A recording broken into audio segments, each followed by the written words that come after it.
Adam Driver, sci-fi, dinozaury, a za produkcję odpowiedzialny jest Sam Raimi. No, co tu mogło się nie udać? Okazuje się, że bardzo wiele, a winien temu jest jeden aspekt. Scenariusz, a właściwie jego brak. W każdym razie głupoty w nim zawarte. Bo, Adam Driver, zresztą sam powiedział, bardzo mnie cieszyła ta rola, gdyż ja jako były Marines, nie wiem, wynika z tego, że był kiedyś Marines, może przez dzień, może przez miesiąc, nie mam pojęcia. Jak wiesz, napisz mi w komentarzu.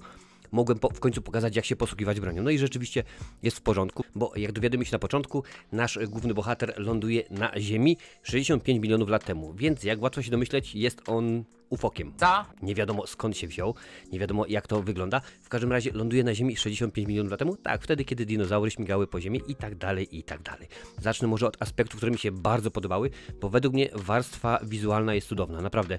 Dinozaury są dopracowane rzeczywiście bardzo pięknie, efekty specjalne tip-top, naprawdę bardzo dobry, jakby to można powiedzieć, efekty specjalne top, jest moc, jak najbardziej, są za top, więc to jest rzeczywiście pięknie, no wszystko to współgra i bardzo naprawdę oczekiwałem ten film, ponieważ Adama Drivera lubię. Nie lubiłem go jako Kylo Rena, ale później kolejne filmy pokazały, że on jest niesamowitym aktorem.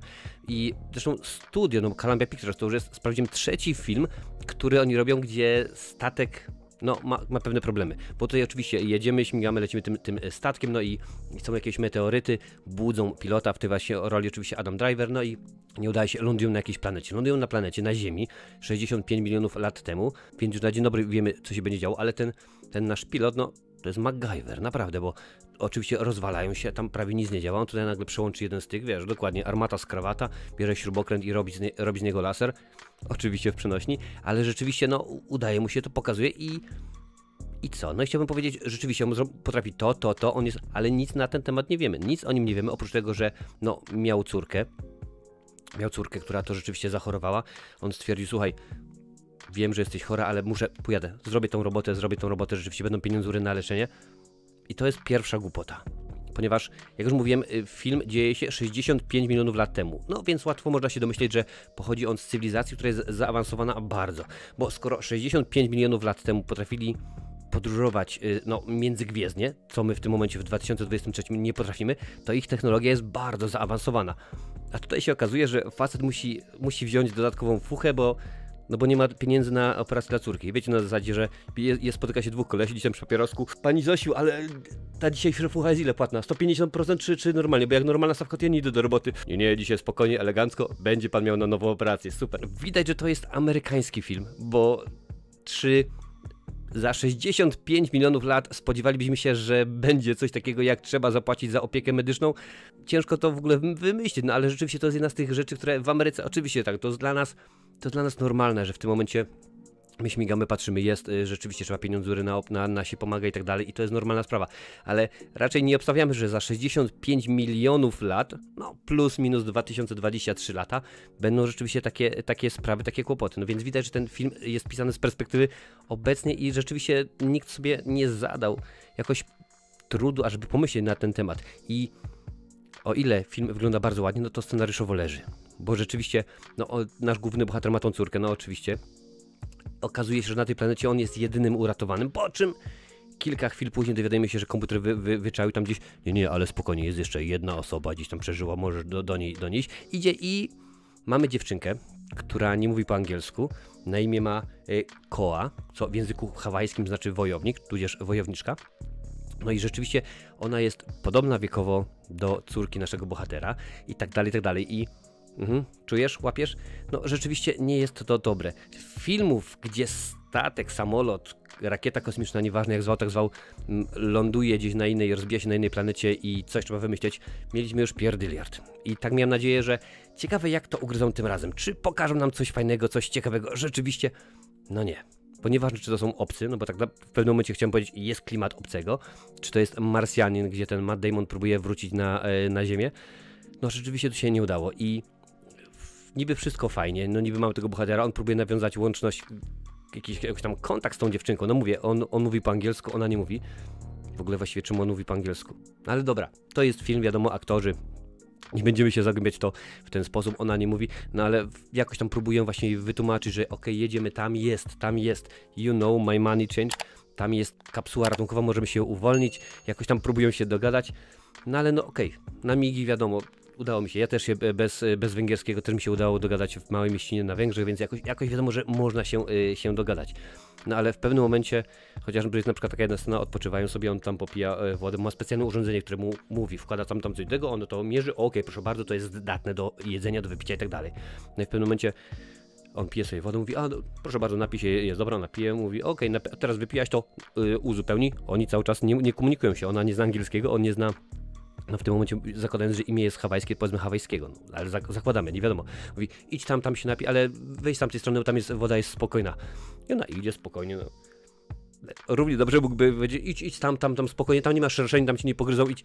O co chodzi w ogóle? Ta ich komunikacja jest słaba. No ja wiem, że oni to ma być na zasadzie, no rzeczywiście ich relacja jest tak, mają dojść z punktu A do punktu B, rzeczywiście do tej no, kapsuły, która tam ma ich uratować, ma ich rzeczywiście wystrzelić w kosmos, mają być uratowani, no bo wiadomo, że cały czas nie ma kontaktu z bazą, jakoś tak to się rzeczywiście dzieje, ale komputer działa i to jest kolejna rzecz, która mnie bardzo intryguje, ponieważ statek się rozbił, coś tam rzeczywiście działa, on podłącza 2-3 kabelki, cały czas to zasilanie jest, ma swoją broń, no nie jest to oczywiście zwykły karabin, 65 milionów lat do przodu, pamiętaj, nie jest to, albo do tyłu, w zależności od tego jak patrzy na to, ich technologia na pewno bardziej zaawansowana, więc nie jest to zwykły, jest to jakaś broń, laser, pulsacyjna czy coś, cały czas działa, elegancko ten komputer w jednym, w drugim, piątym sprzęcie cały czas działa, tylko po to, żeby w najważniejszym momencie tego filmu, pod koniec filmu, jak się może domyśleć, stwierdzić, no to chyba już nie będzie działało przystanie, bo może się bateria wyczerpała, albo nie było wystawione na słońce i się akumulatory nie doładowały. Chciałbym powiedzieć, no rzeczywiście to fajnie wygląda. No nie wygląda to fajnie, naprawdę nie wygląda. Poza aspektem wizualnym ten film niespecjalnie daje nam coś, czego byśmy już nie wiedzieli. To jest w tym momencie tak dużo tych tandetnych scen, bo nasz bohater w porządku, no rzeczywiście radzi sobie, to jest Rambo, uwierzcie mi, takie rzeczy jak on robi, to jest skrzyżowanie Rambo, Komando, ta scena, jeszcze jest oczywiście jeszcze Mel Gibson, no bo to Martin Riggs, rzecz ważna i tak dalej, skrzyżowany w jednym, ale my o nim nic nie wiemy. My nie wiemy, jaką on robotę robi. My nie wiemy, skąd on pochodzi. Wiózł tam 35 osób, oczywiście oprócz niego i tej dziewczynki wszyscy umarli. Gdzie jechali, po co jechali, za co? Nic nie wiemy. Wiemy tylko, że on ma dojść z punktu A do punktu B. I w porządku, bo bardzo często widziałem proste filmy, gdzie rzeczywiście fabuła jest straight story, czyli prosta historia Davida Lyncha. Facet ma dojechać z punktu A do punktu B i jest ciekawie, jest interesująco. A tym razem mają dojść z punktu A do punktu B, no i nie udaje mi się, naprawdę. Tutaj nic nie działa. Fabularnie naprawdę, fabularnie ten film nie powala. Chciałbym powiedzieć, no rzeczywiście są pewne niedociągnięcia. Tak, teraz od razu przypomina się Killer, a gdzie to są dociągnięcia, ale o tym, że twórcy wiedzieli, że coś jest na rzeczy, świadczy fakt, że zazwyczaj, gdy wchodzi nowy film, oczywiście do kin, no to wytwórnia robi kilka pokazów dla dziennikarzy, wiadomo, z odpowiednim wyprzedzeniem, a żeby była szansa na to, żeby dziennikarze napisali, patrzcie, rzeczywiście to mi się podobało, idzie to do gazety, czy nam na portal internetowy, no i super elegancko my czytamy, rzeczywiście jest fajna reklama, można pójść. Ten film, pokaz prasowy miał tylko i wyłącznie jeden i to na mniej niż 24 godziny przed światową premierą, więc to już pokazuje, że tak, czuli pismo nosem, wiedzieli, że coś jest na rzeczy. Powtórzę to po raz tysiąckrotny, jeżeli oglądasz moje recenzje, dokładnie wiesz jak to jest. Alfred Hitchcock kiedyś powiedział, jak masz dobry scenariusz, możesz nakręcić dobry albo zły film. Jak masz zły scenariusz, dobrego filmu nie nakręcisz. I tutaj jest podobnie, rzeczywiście, że ktoś stwierdził, oprzemy film o efekty specjalne, ale to by może było dobre.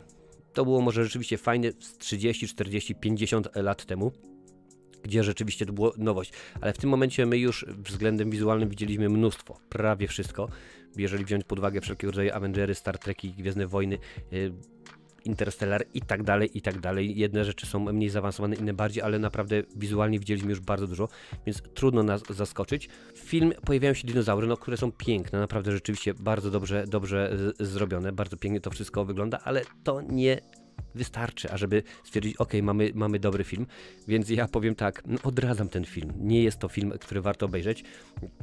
Odradzam, żeby pójść na niego do kina, możesz sobie go obejrzeć. Nie, spokojnie, do kina nie. Za jakieś tam, domyślam się, 2-3 miesiące będzie gdzieś na jakimś Netflixie, Disneyu, czy to jest Columbia, to bardziej chyba pewnie Peacock, może na Sky Showtime. Wtedy sobie obejrzysz za darmo, bo to nie jest film, który warto obejrzeć w kinie. Wiadomo, można powiedzieć, ok, jak najbardziej efekty specjalne są, to wygląda wszystko pięknie, więc jak najbardziej można w tym momencie pójść, chociażby dlatego, no bo wiadomo, w kinie to nie samo co w domu, ale jeszcze na dodatek film nosi tytuł 65 milionów lat temu, więc jeżeli chociaż troszeczkę orientujesz się w tym, co się dzieje na świecie, wiesz dokładnie, co wydarzyło się 65 milionów lat temu na Ziemi. I rzeczywiście, tu mamy taką piąchę w gębę, normalnie tak pokazane nam, tak chamsko, patologiczne, mamy to wszystko wytłumaczone, że jeżeli nie jesteś kompletnym debilem, a zakładam, że nie jesteś, no to naprawdę nie oglądaj tego filmu, bo to jest tylko i wyłącznie, umówmy się, 2-godzinna strata czasu, nie jest to nic pięknego, no chyba rzeczywiście, że jesteś ogromną fanem Adama Drivera, stwierdzisz, że musisz zobaczyć, no to przygotuj się na wstrząs, bo jeżeli widziałaś go w Gwiezdnych Wojnach, na przykład potem w historii małżeńskiej, a teraz zobaczysz tutaj, jest to inny Driver, ale tak krawiec kraj, jak mu materiał staje.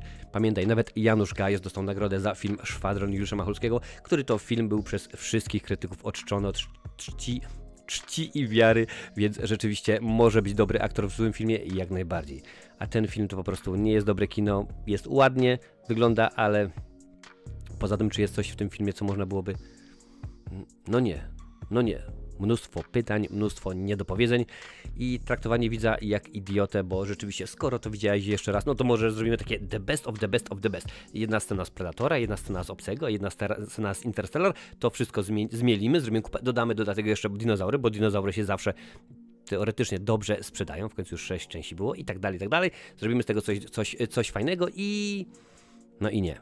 Naprawdę, no i nie wyszło z tego nic fajnego, nic dobrego, nic ciekawego. Więc po prostu, tak jak najbardziej widzisz tutaj, to co widzisz tam wystarczy. Teraz powiem tylko tak, ten film sobie odpuść, następny proszę. A jeśli lubisz filmy sci-fi, to na tej liście jest mnóstwo takich recenzji.